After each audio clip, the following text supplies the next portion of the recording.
পথ শিশুদের পুনর্বাসনে বরাদ্দ প্রায় 4.5 কোটি টাকা গায়েব, নেই কোনো হিসেব। সুবিধা পাচ্ছে না ছিন্নমূলরা। নজরদারির অভাবে প্রাতিষ্ঠানিক রূপ পেয়েছে দুর্নীতি। কর্ণফুলী নদীর তলদেশে পুরোদমে এগিয়ে চলেছে বঙ্গবন্ধু টানেলের নির্মাণ কাজ। শেষ হয়েছে 60% বেশি। শিল্প কারখানার প্রসারে বাড়বে কর্মসংস্থানের সুযোগ। পেঁয়াজের ভরা মৌসুমে ভারত থেকে আমদানির প্রথম দিনেই প্রভাব পড়েছে খুচরা বাজারে। কমতে শুরু করেছে দাম। লোকসানের শঙ্কায় কৃষক ও ব্যবসায়ীরা। এবং দেশে দেশে করোনার টিকাদান চললেও কমছে না সংক্রমণ। প্রয়োজন অনুযায়ী ভ্যাকসিন না পাওয়ায় জার্মানিতে বাড়ছে ক্ষোভ।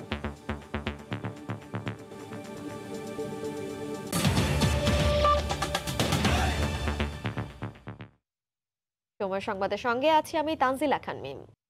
পথ শিশু পুনর্বাসনে 4.40 কোটি টাকার কোনো হিসেব নেই পুনর্বাসন কেন্দ্রের কারো কাছে। সরকারের বরাদ্দ থাকলেও সঠিকভাবে এসব প্রকল্পের সুবিধা পাচ্ছে না ছিন্নমূল শিশুরা। মূলত জবাবদিহিতা ও মনিটরিং এর অভাবেই এ ধরনের কার্যক্রম প্রাতিষ্ঠানিক দুর্নীতিতে পরিণত হয়েছে বলে মনে করছেন টিআইবির নির্বাহী পরিচালক ইফতেখারুজ্জামান। নুরুল ইসলাম নয়নের ক্যামেরায় বিস্তারিত পিঙ্কি আক্তারের রিপোর্টে। রাজধানীর কমলাপুর রেল স্টেশন থেকে কয়েক গজ দূরেই মহিলা ও শিশু মন্ত্রণালয় পরিচালিত পথ শিশু পুনর্বাসন কেন্দ্র, যেখানে পথ শিশুদের পুনর্বাসনের মাধ্যমে সুস্থ স্বাভাবিক জীবনে ফিরিয়ে আনাই মূল উদ্দেশ্য। তবে যাদের জন্য এই কেন্দ্র তারাই জানে না এর কার্যক্রম সম্পর্কে। আবার কারো কারো অভিযোগ, আশ্রয় কেন্দ্রে গেলে ঢুকতে দেয়া হয় না তাদের। বাই করে 1 ঘন্টার ভিতরে আর আমাদের বেশি রাখে না। না মঞ্জি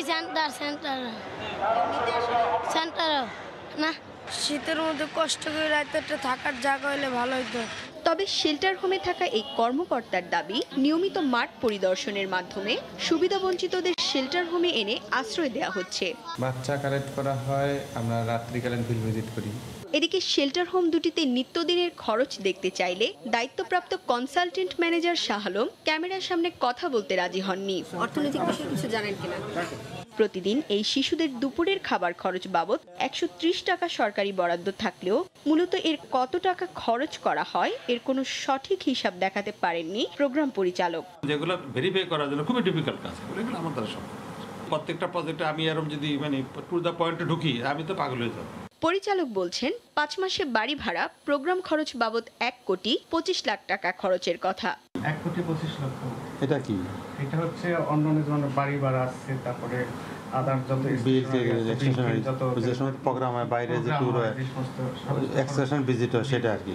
পরক্ষণেই এবছর কোনো প্রোগ্রাম অনুষ্ঠিত হয়নি বলে জানান তিনি। ওদের একটা বাইরে একটা ট্যুর হয়, সেটা হয়নি, তো সেটা না হওয়ার কারণে খরচটা কমে যাচ্ছে। টিআইবি নির্বাহী পরিচালক বলছেন, সঠিক মনিটরিং এর অভাবেই সুবিধা পৌঁছাচ্ছে না সুবিধাবঞ্চিতদের কাছে। কাগজের মধ্যে কলম পেন্সিল দিয়ে লিখে হিসাব দেওয়াটা কোনো অবস্থায় যৌক্তিক হতে পারে না, গ্রহণযোগ্য হতে পারে না। জনগণের জন্য এটার আয় ব্যয়ের হিসাবটা প্রকাশযোগ্য বলে আমি মনে করি। 2015 সালের হিসাব অনুযায়ী দেশে পথ শিশুর সংখ্যা 10 লাখেরও বেশি। প্রতি বছরই এই শিশুদের সমাজের মূলধারায় ফিরিয়ে এনে সুস্থ সুন্দর জীবনের লক্ষ্যে সরকারের বাজেটে থাকে কোটি কোটি টাকার প্রকল্প, অথচ পথের শিশুদের ভাগ্য পরিবর্তন অধরাই থেকে যায়। পিঙ্কি আক্তার, সময় সংবাদ, ঢাকা। করোনাকালীন অচলাবস্থার মধ্যেও এগিয়ে চলেছে বঙ্গবন্ধু শেখ মুজিবুর রহমান টানেলের নির্মাণ কাজ। ইতিমধ্যে 2500 মিটার দীর্ঘ একটি টানেল টিউব বসে গেছে। চলছে দ্বিতীয় টানেল টিউব স্থাপন। এরই মধ্যে 61% নির্মাণ কাজ শেষ হয়েছে বলে জানিয়েছেন প্রকল্প পরিচালক নুরুল জামান আতিকের ক্যামেরায় বিস্তারিত জানাচ্ছেন পার্থপ্রতিম বিশ্বাস। কর্ণফুলী নদীর তলদেশ দিয়ে চলাচল করবে বিভিন্ন ধরনের যানবাহন। এই টানেল দিয়ে ঢাকা থেকে ছেড়ে আসা গাড়িগুলো দ্রুত পৌঁছে যাবে কক্সবাজারে। আগের চেয়ে 1.5 থেকে 2 ঘন্টা কম সময় লাগবে গন্তব্যে পৌঁছাতে। শুধু ঢাকা থেকে ছেড়ে আসা গাড়ি নয়, এই সুড়ঙ্গ পথ দিয়ে মূল শহরকে এড়িয়ে দক্ষিণ চট্টগ্রামের গাড়ি পৌঁছে যাবে মাত্র 15 থেকে 20 মিনিটে। এখন সময় লাগছে 1 থেকে 1.5 ঘন্টা। এই সব কিছুই সম্ভব হবে 2022 সালের নির্ধারিত সময়ে কর্ণফুলী টানেলের কাজ শেষ হওয়ার মাধ্যমে যানবাহন চলাচল শুরু হলে। ইতোমধ্যে টানেলের 61% কাজ শেষ হয়েছে বলে জানালেন প্রকল্প পরিচালক। যেভাবে আমরা চলতেছি সেভাবে যে কাজ যদি সবকিছু ঠিকঠাক চলে, আমরা নির্ধারিত সময়ের মধ্যে আমরা কাজ শেষ করতে পারবো বলে আশা করি। কর্ণফুলী টানেল চালুর প্রথম বছরে 50 লাখের বেশি গাড়ি টানেলের নিচ দিয়ে চলাচল করবে। 51% হবে কন্টেইনার পরিবহনকারী ট্রেলর, বিভিন্ন ধরনের ট্রাক, ভ্যান। বাকি 49%-এর মধ্যে 13 লাখ বাস ও মিনি বাস আর 12 লাখ কার, জিপ ও বিভিন্ন ছোট গাড়ি চলাচল করবে বলে ধারণা টানেল কর্তৃপক্ষের। টানেলের ফলে অনেক কম সময়ে গন্তব্যে পৌঁছানো সম্ভব হবে বলে আশাবাদ নগর পরিকল্পনাবিদদের। আমরা এখন চট্টগ্রামের এই অঞ্চলকে ঘিরে যেভাবে আমরা চট্টগ্রামকে রিজিওনাল একটা হাব হিসেবে চিন্তা করছি, সেই ক্ষেত্রেও টানেলের মাধ্যমে কানেক্টিভিটি অনেক বড় ভূমিকা রাখবে। চীনের সাংহাই নগরীর আদলে এই টানেল হলে শুধু ওয়ান সিটি টু টাউন নয়, নদীর ওপারে স্থাপিত শিল্প কারখানায় বিপুল কর্মসংস্থানের সুযোগ সৃষ্টি হবে। আর দক্ষিণ চট্টগ্রামের সাথে কানেক্টিভিটির মাধ্যমে বৈপ্লবিক পরিবর্তন আসবে বলে মনে করেন চট্টগ্রাম চেম্বার অব কমার্সের সভাপতি। কর্ণফুলীর ওপারে একটা শহর গড়ে উঠলে সেখানে নতুন নতুন শিল্প কারখানা হবে, ইন্ডাস্ট্রিয়ালাইজেশন হবে। 4 লেন বিশিষ্ট দুটি টিউব সংবলিত 3.32 কিলোমিটার এই টানেলের ব্যয় ধরা হয়েছে 10,374 কোটি টাকা। দক্ষিণ এশিয়ার মধ্যে নদীর তলদেশ দিয়ে সরাসরি সুড়ঙ্গপথ তৈরির প্রকল্প এটি প্রথম। বৃহৎ অর্থনৈতিক দেশ ভারত, শ্রীলঙ্কা কিংবা পাকিস্তানে নেই এই ধরনের প্রকল্প। সেক্ষেত্রে কর্ণফুলী টানেল নির্মিত হলে পুরো চট্টগ্রামের আমূল পরিবর্তন আসবে বলে মনে করেন বিশেষজ্ঞরা। চট্টগ্রামের কর্ণফুলী টানেল থেকে পার্থপ্রতিম বিশ্বাস, সময় সংবাদ। বাসের দখলে চলে যায় রাজধানীর রাতের সড়ক। 4 লেন সড়কের 3 লাইনেই তাদের নিয়ন্ত্রণে। তৈরি হয় দীর্ঘ যানজট। রাজধানীর মহাখালী আন্তজেলা বাস টার্মিনালের আশেপাশে প্রায় 3 কিলোমিটার এলাকা জুড়ে দেখা যায় এমন দৃশ্য। পুলিশ বলছে এসব পরিবহনের কাছে তারা অসহায়। মঞ্জুর রহমানের ক্যামেরায় বিস্তারিত সাদাত রহমতুল্লাহ রিপোর্টে। মধ্যরাত মহাখালীর প্রধান সড়কের যানজট গিয়ে ঠেকেছে ফ্লাইওভারের কাছে। রাত গভীর হওয়ার সঙ্গে সঙ্গে প্রধান সড়কে দখল বাড়ে যাত্রীবাহী বাসের। মহাখালী আন্তজেলা বাস টার্মিনালের গাড়ি সড়কের 4 লেনের 2 লেনই দখল করে গড়ে তুলেছে অবৈধ পার্কিং। এতে 2 মিনিটের রাস্তা পাড়ি দিতে সময় লেগে যায় প্রায় 30 মিনিটের বেশি। মহাখালী ফ্লাইওভারের নিচ থেকে শুরু করে নাবিস্কো তিব্বত মোড় পর্যন্ত আশপাশের এলাকায় প্রধান সড়ক সবই তাদের দখলে। রাস্তা সরু হওয়ায় দীর্ঘ যানজটে গভীর রাত পর্যন্ত অপেক্ষায় সাধারণ মানুষের। পার্কিং করে রাখে দেয় গাড়ি, এখানে জ্যাম বাদে 2 ঘন্টা 3 ঘন্টা, একটা রুগী গেলেও যেতে পারে না, সে এখানেই মারা যায়। 3 ডাবল করে গাড়ি রাখে রাস্তাগুলো ম্যাক্সিমাম আপনার অর্ধেকের বেশি অংশ দেয় দখল করে নেয় গাড়ি পার্কিং হিসাবে। বাস চালকরা বলছেন টার্মিনালে স্থান সংকুলন না হওয়ায় বাধ্য হয়েই সড়কের পাশে গাড়ি রাখতে হয় তাদের। এর জন্য বাস মালিকদের দায়ী করেছেন চালকরা। জায়গা নাই দেখে আনপরিস্থিতির শিকার হয়ে পরে রাস্তায় বাইরে সাইডে রাখি। বাধা প্রদর্শন দেয়, বেশি যানজট লাগাইলে গাড়ি সরাইতে বলে। মানে সড়কে টার্মিনালে জায়গা হয় না, জায়গা যতটুকু ক্যাপাসিটি বাড়াইছে তাতেও হয় না। গভীর রাতে এই সড়কে দায়িত্ব পালন করতে অনেকটা হিমশিম খেতে হয় ট্রাফিক পুলিশ সদস্যদের। তাদের দাবি আইন শৃঙ্খলা রক্ষা বাহিনীর কোনো নির্দেশনাই কানে তোলেন না বাস চালক, এমনকি মালিক সমিতির লোকজন। সবাই বলি আমরা, ওরা তো শুনে না, বুঝেন না, ওদের তো ওরা ওই যে কমিটি, ওই যে শ্রমিক কমিটি আমাদের কথা তো গুরুত্ব দেয় না। এত রাত্রে দেয় কি এলোমেলো করে আমাদের কোনো, আমরাও তো নিরুপায়। পরিসংখ্যান বলছে ঢাকা মহানগর ও পার্শ্ববর্তী এলাকার 278টি রুটে 246টি কোম্পানির প্রায় 8000 বাস চলাচল করে। সাদাত রহমতুল্লাহ, সময় সংবাদ, ঢাকা। কৃষকের আপত্তির পরও দেশি পেঁয়াজের ভরা মৌসুমে ভারত থেকে আমদানি শুরু হয়েছে। শনিবার হিলি ও ভোমরা স্থলবন্দর দিয়ে দেশে ঢুকেছে প্রায় 300 মেট্রিক টন পেঁয়াজ। আমদানির খবরে খুচরা বাজারে কমতে শুরু করেছে দাম। এ অবস্থায় লোকসানের সংখ্যায় আছেন কৃষক। ভারত থেকে পেঁয়াজ ভর্তি ট্রাক ঢুকছে হিলি স্থলবন্দরে। উৎপাদন সংকট ও দাম বৃদ্ধির অজুহাত সহ নানা নাটকীয়তার পর গেল বছরের 14 সেপ্টেম্বর পেঁয়াজ রপ্তানি বন্ধ করে দেয় ভারত। প্রায় 3.5 মাস পর গেল 28 ডিসেম্বর নিষেধাজ্ঞা তুলে নেয় দেশটি। শনিবার নতুন করে ঢুকতে শুরু করেছে আমদানি করা ভারতীয় পেঁয়াজ। তবে প্রথম দিনেই দেখা দিয়েছে পাইকার সংকট, পাচ্ছেন না কাঙ্ক্ষিত দামও। এতে হতাশ ব্যবসায়ীরা। পেঁয়াজের গাড়ি ঢুকছে, শুধু একটাই গাড়ি, পাইপ লাইনে অনেক গাড়ি আছে, কিন্তু আমরা এখনো বিক্রি করতে পারিনি। পার্টিরা বলে 28 থেকে 30 টাকা, কিন্তু আমাদের পড়তা 33 থেকে 35 টাকা। দেশি পেঁয়াজের তুলনায় আমদানি করা পেঁয়াজের দাম বেশি চাওয়া হচ্ছে বলে অভিযোগ পাইকারদের। পার্টির দাম বলে কেউ বলে 30, কেউ বলে 31, কেউ বলে 32, লাস্ট 32 পর্যন্ত উঠছে। আমরা 28 টাকা দেশি মালের সামঞ্জস্যভাবে দাম বলতেছি, তাহলে আমাদের পড়তে হবে। কিন্তু মালের দাম তো ছাড়তিছে না। এদিকে আমদানি শুরু হওয়ায় কমেছে দেশি পেঁয়াজের বেচাকেনা, একই সঙ্গে কমতে শুরু করেছে দামও। গত সপ্তাহে 35 টাকা 40 টাকা পেঁয়াজ বিক্রি করছি, ভারত থেকে পেঁয়াজ আসবে এর কারণে আজকে পেঁয়াজ 28 টাকা 30 টাকা বেচতেছি। ইন্ডিয়ার পেঁয়াজ ঢুকবে শোনার পরে মানুষ মনে করতেছে আরো দাম কমে যাবে, এই কারণে বিক্রি কম। নিষেধাজ্ঞা তুলে নেয়ার পর শনিবার প্রথম ভারতীয় একটি ট্রাকে 22 মেট্রিক টন পেঁয়াজ আমদানি করা হয় বলে জানায় হিলি কাস্টমস কর্তৃপক্ষ। এছাড়া এদিন সাতক্ষীরার ভোমরা স্থলবন্দর দিয়ে প্রায় 250 মেট্রিক টন পেঁয়াজ আমদানি করা হয়। সাবিত সারোয়ার, সময় সংবাদ। করোনা মহামারীর মাঝেও নতুন বছরের শুরুতে চাঙ্গা কক্সবাজারের পর্যটন ব্যবসা। বছরের শুরুতেই পর্যটক আগমন বাড়ায় সৈকত এলাকার ব্যবসায়ীরা দারুণ খুশি। আর করোনাকালে স্বাস্থ্যবিধি মানলে পর্যটন খাতে অর্থনীতির চাকা সচল থাকবে বলে মনে করেন চেম্বারের নেতারা। আরো জানাচ্ছেন সুজাউদ্দিন রুবেল। 2020 সালের বিদায় ও নতুন বছর 2021 সালকে বরণ করতে সৈকত শহর কক্সবাজারে ভিড় করেছেন হাজার হাজার পর্যটক। করোনার মাঝেও পর্যটকদের পদচারণায় মুখরিত সৈকতের প্রতিটি পয়েন্ট। বিপুল সংখ্যক পর্যটকের আগমনে কর্মব্যস্ততা বেড়েছে সৈকত এলাকার ফটোগ্রাফার, জেটস্কি ও বিচ বাইক চালকদের। একই সাথে জমজমাট ব্যবসা বারপিস মার্কেটগুলোতেও ক্রেতাদের উপচে পড়া ভিড়ে পণ্যের কেনাবেচায় সরগরম দোকানগুলো। 31 নাইটের পর থেকে পর্যাপ্ত পরিমাণ বেচা কেনা হয়েছে। খুবই ভালো যাচ্ছে আমাদের ব্যবসা বাণিজ্য। ইনশাল্লাহ ব্যাপী হলে আমরা খুবই ভালোভাবে জীবনযাপন করতে পারবো আর কি। পর্যটকের আসার কারণে আমাদের অনেক লাভবান ব্যবসা চলতে থাকলে আমাদের অনেক ভালো হয়। কক্সবাজারের 450 শতাধিক হোটেল, মোটেল ও রিসোর্টগুলো পর্যটকে কানায় কানায় পূর্ণ। নতুন বছরে পর্যটকের আগমন বাড়বে বলে আশা পর্যটন সংশ্লিষ্টদের।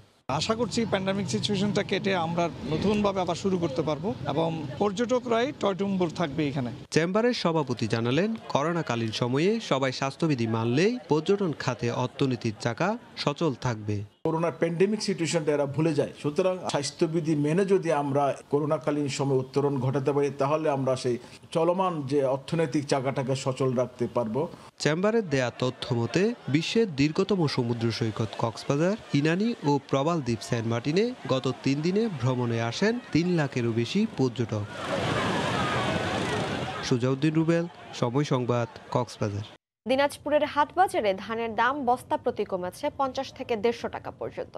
এ বিষয়ে বিস্তারিত জানাতে সদর উপজেলার রানীগঞ্জ হাটে আছেন আমাদের সহকর্মী গোলাম নবী দুলাল। সরাসরি চলে যাচ্ছি তার কাছে। দুলাল, মিম, আপনি জানেন যে সরকার চাল আমদানির ঘোষণা দিয়েছে এবং চাল আমদানি এই ঘোষণার পর পরেই যে প্রক্রিয়া শুরু হয়, ধান এবং চালের বাজারে কিন্তু এর প্রভাব পড়েছে। আমরা দেখি যে এই মুহূর্তে আমি রানীগঞ্জ ধানের হাটে রয়েছে। এই রানীগঞ্জ ধানের হাটে কিন্তু আজকে যে বাজারটি দেখছি প্রতি বস্তায় আপনার প্রকার ভেদে 100 থেকে 200 টাকা আপনার কমে এসেছে এবং চিকন যে ধান, সে ধানটিও আপনার প্রতি বস্তায় 200 টাকা করে আপনার কমে এসেছে। তবে কৃষকরা যেটা বলছেন যে প্রথম ধাপে যে তারা যে ধানের যেটা দাম পেয়েছিল, কিন্তু এখন দেখা যাচ্ছে এই ধানের দাম সেভাবে তারা পাচ্ছেন না। প্রতি বস্তায় তারা 150 থেকে 200 টাকা এখন কম দামে বিক্রি হচ্ছে। এটার বড় কারণ হচ্ছে মিলাররা ধান কেনার ব্যাপারে আগ্রহী তেমন নয়। যেহেতু চাল আমদানি হচ্ছে, চাল আমদানি হওয়ার কারণে কিন্তু এর প্রভাব কিন্তু চালের বাজারে নজর পড়েছে, আপনার ধানের বাজারে কিন্তু সেইভাবে এসেছে।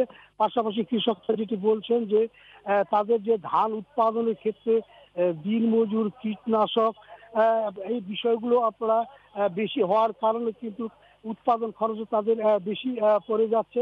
পাশাপাশি তারা যে বিষয়টি বলেছেন যে এই ধানের বিক্রি করে তাদের উৎপাদন খরচ প্রথম অবস্থায় তারা সন্তুষ্ট হলো, এখন কিন্তু সেভাবে তারা পাচ্ছেন না। পাশাপাশি মিলারে যেটা বলছেন যে সরকার চাল আমদানি করলেও কিন্তু এর প্রভাব যে পড়ছে, এটা আমরা দেখেছি যে প্রতি চালের বস্তায় কিন্তু আপনার 100 টাকা কমে এসেছে। তবে কৃষকরা কিন্তু আবারও তারা বলছেন যে ক্ষতিগ্রস্ত হওয়ার যে আশঙ্কা তারা করছেন সেটা কিন্তু এখন হতে চলেছে। পাশাপাশি অনেক বড় বড় কৃষক যারা ধান এখনো মজুত রেখেছেন, ধানের কম থাকার কারণে অনেকে কিন্তু আপনার ধানের বাজারে তারা কিন্তু ধান নিয়ে আসছেন না। এবারে আরেকটি বিষয় তারা বলেছেন যে অতিবৃষ্টি এবং পোকার আক্রমণে কিন্তু ধানে কিছু ক্ষতি হয়েছে, যেটা উৎপাদন হওয়ার কথা ছিল সেখান থেকে প্রতি বিঘায় তারা আপনার 3 থেকে 4 মণ তারা কম ধানের দাম পাচ্ছেন। এবং আরেকটা বিষয় হচ্ছে যে দিনাজপুর এবার যে ফলন এটা হয়েছে আপনার বিশেষ করে আপনার আমন ফসল, এখানে এবার 2,60,000 হেক্টর জমিতে আপনার আমন আবাদ হয়েছে এবং উৎপাদন হয়েছে প্রায় 8 লক্ষ মেট্রিক টন চাল আকারে। তো আমার কাছে এই রানীরগঞ্জ হাটের সর্বশেষ এই ছিল মিল। দিনাজপুরের হাটবাজার থেকে আমাদের সাথে সরাসরি যুক্ত ছিলেন সহকর্মী গোলাম নবী দুলাল। যুক্তরাষ্ট্র থেকে দেশে ফিরেছেন সাকিব আল হাসান। এই মুহূর্তে শাহজালাল আন্তর্জাতিক বিমানবন্দরে আজ সাংবাদিকদের সঙ্গে কথা বলছেন তিনি। সরাসরি যাচ্ছি সেখানে। দিয়েছে আসলে ওয়েস্ট ইন্ডিজ টিম, আমার কাছে মনে হয় যদি আমরা খুব বেশি ভালো না করি আমাদের জন্য একটু ডিসঅ্যাপয়েন্টিং হবে। তো সেই জায়গা থেকে আমি খুবই আশাবাদী যে আমাদের খুবই ভালো করা উচিত। মিম, বিশ্বসেরা অলরাউন্ডার সাকিব আল হাসান কিছুক্ষণ আগে দেশে ফিরেছেন এবং এইমাত্র তিনি সাংবাদিকদের তার যে ব্রিফ, সেই ব্রিফটি সম্পন্ন করলেন। সাকিব আল হাসান সবসময় আসলে একটা কথা বারবার বলছিলেন যে ওয়েস্ট ইন্ডিজ যেই দলটা দিয়েছে সেই দলটা কিন্তু তাদের যে প্রত্যাশার দল, সেই প্রত্যাশার মতো দল না হলেও কিন্তু ক্যারিবিয়ান দল এর আগে কিন্তু যখন ক্যারিবিয়ানরা পূর্ণ শক্তিতে বাংলাদেশে এসেছিল তখনও কিন্তু সেই ক্যারিবিয়ানদেরকে হারিয়েছিল। তো এই দলটা তো বাংলাদেশকেই সাকিব আল হাসান ফেভারিট মানছেন। আজ সকাল 10টার সময় কাতার এয়ারওয়েজের 640 যেই বিমানটি রয়েছে সেই বিমানটিতে অন টাইম অর্থাৎ ঠিক 10টার সময় সাকিব আল হাসান ল্যান্ড করেছে। আপনি জানেন যে এর আগে যেই বঙ্গবন্ধু টি-20 কাপ ছিল, সেই বঙ্গবন্ধু টি-20 কাপ চলার সময় কিন্তু সাকিব আল হাসান তার শ্বশুর মমতাজউদ্দিন আহমেদ, যিনি কিনা অসুস্থ হয়ে যাওয়ার ফলে তিনি সেই ফাইনাল না খেলে অর্থাৎ চেমকন খুলনার হয়ে ফাইনাল না খেলে তিনি গিয়েছিলেন। কিছুক্ষণ আগে তিনি সাংবাদিকদের ব্রিফ করেছিলেন। তার কাছে আসলে জানতে চাওয়া হয়েছিল যে তৃতীয় সন্তানে তিনি বাবা হচ্ছেন, অনুভূতিটা কেমন। তিনি বলছিলেন যে হ্যাঁ, এটা অবশ্যই একটা বিশেষ অনুভূতি, তবে তিনি আসলে মাঠের দিকে ফোকাস করছেন। এখান থেকে সাকিব আল হাসান সরাসরি তার যে বনানীর বাসা, সেই বনানীর বাসায় চলে যাবেন এবং সেখান থেকে কিন্তু যতদূর জানা গেছে যে তিনি কোভিড টেস্ট করাবেন এবং কোভিড টেস্ট করে নেগেটিভ আসলে 10 তারিখ থেকে যে ওয়েস্ট ইন্ডিজের যে কন্ডিশনিং ক্যাম্প শুরু হচ্ছে বাংলাদেশের, আজ হয়তোবা দল ঘোষণা হবে। তিনি সেই ক্যাম্প শুরুর আগে হয়তোবা 2-1 দিন অনুশীলন করবেন। কিছুক্ষণ আগে সাকিব আল হাসান সাংবাদিকদের ব্রিফ করছিলেন। সাকিব আল হাসান বেশ কয়েকটি বিষয় আসলে কথা বলছিলেন। তিনি শুরুতে যেটা বলেছিলেন যে আসলে কেমন হওয়া উচিত বাংলাদেশের প্রত্যাবর্তন সিরিজটা, তিনি বলছিলেন যে ঘরোয়া যে টুর্নামেন্ট অর্থাৎ বঙ্গবন্ধু টি-20 কাপে তিনি খেলেছিলেন কিন্তু সেটাই তিনি প্রত্যাশার মতো পারফর্ম করতে পারেননি। সেক্ষেত্রে আসলে আন্তর্জাতিক ক্রিকেটে এই টুর্নামেন্ট অর্থাৎ বাংলাদেশ এবং ওয়েস্ট ইন্ডিজের যেই দুটো সিরিজ রয়েছে অর্থাৎ ওয়ানডে এবং টেস্ট, সেখানে কিন্তু তিনি প্রত্যাবর্তন করতে চান। আরেকটি বিষয় আসলে সাকিব আল হাসান কথা বলেছেন যে বর্তমান বাংলাদেশের সাম্প্রতিক পারফরমেন্স নিয়ে, যে যেহেতু দীর্ঘদিন ধরে বাংলাদেশের আসলে খেলা নেই, সেহেতু প্রত্যাবর্তন সিরিজে কিন্তু জয় দিয়ে ইতিবাচক একটা সূচনা করতে চান। আপনি জানেন যে সাকিব আল হাসান গেল মাসে অর্থাৎ তার শ্বশুর অসুস্থ হওয়ার কারণে কিন্তু তিনি ফাইনাল না খেলে মার্কিন মুলুকে চলে যান। পরবর্তীতে সেখানে তার শ্বশুর, অবশ্য তিনি পৌঁছানোর আগেই তার শ্বশুর মারা গিয়েছিলেন। এরপরে তিনি তার যে তৃতীয় সন্তানের গেল 1 তারিখে কিন্তু তার তৃতীয় সন্তানের গেল 1 তারিখে তৃতীয় সন্তান জন্মের যেই আগমনী বার্তা, সে আগমনী বার্তা সামাজিক যোগাযোগ মাধ্যমে দিয়েছিলেন এবং আজ 3 তারিখ পূর্ব নির্ধারিত সময় সাকিব আল হাসান দেশে এসেছেন।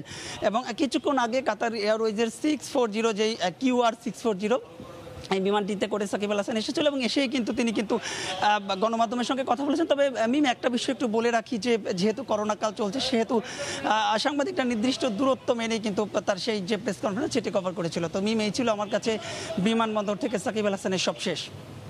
কিছুক্ষণ আগেই শাহজালাল আন্তর্জাতিক বিমানবন্দরে সাংবাদিকদের সঙ্গে কথা বলছিলেন বিশ্বসেরা অলরাউন্ডার সাকিব আল হাসান এবং সেখানে আমাদের সাথে সরাসরি যুক্ত ছিলেন সহকর্মী মাহবুব রিপন। দেশের বাইরের খবর, টিকাদান কর্মসূচি চললেও ইউরোপের বিভিন্ন দেশে বাড়ছে করোনা সংক্রমণ।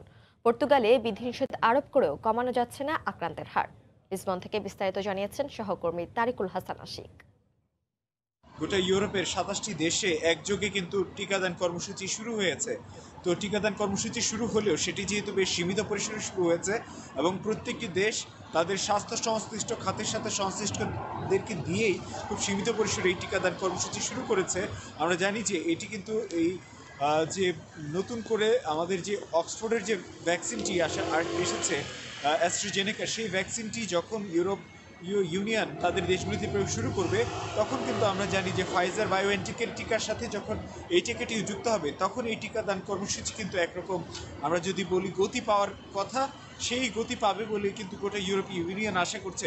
সম্প্রতি আমরা দেখেছি যে বড়দিন উদযাপনের পরেই কিন্তু এই নববর্ষ উদযাপনকে ঘিরে ইউরোপের প্রত্যেকটি দেশের সরকারের কিন্তু একটি ভালো সতর্ক অবস্থা ছিল, যেটি এখনও রয়েছে। পর্তুগাল কিন্তু আমরা জানি যে 31st নাইট থেকে, অর্থাৎ বছরের শেষ রাত থেকে কিন্তু ধারাবাহিক যে কারফিউটি সেটি এখনও বজায় রেখেছে, অর্থাৎ সোমবার স্বাভাবিক কর্মদিবসে যাওয়ার আগ পর্যন্ত কিন্তু এই কারফিউ চলমান কার্যক্রম সেটি থাকবে।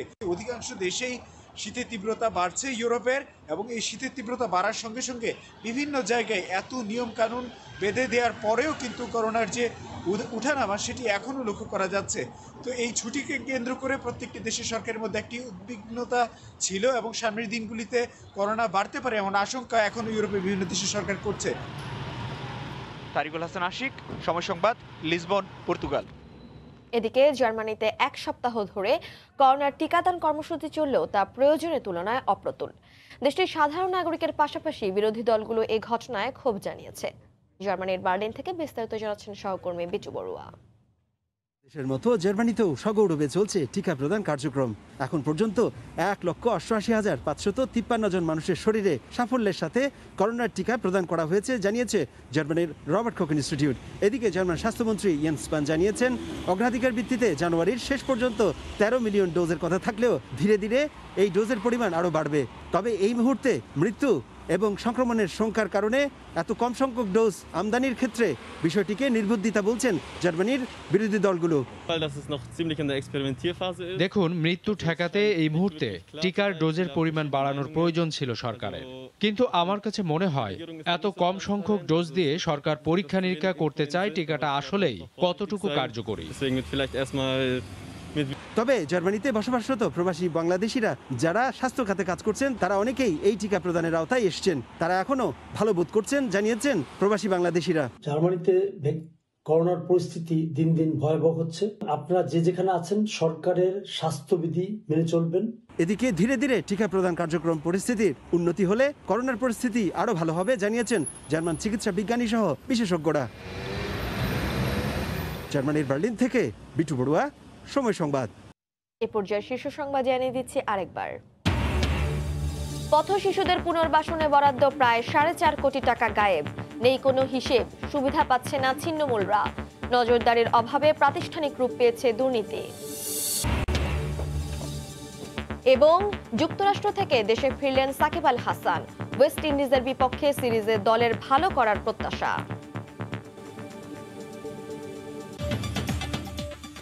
এই ছিল এখনকার মতো, সঙ্গে থাকুন সময়।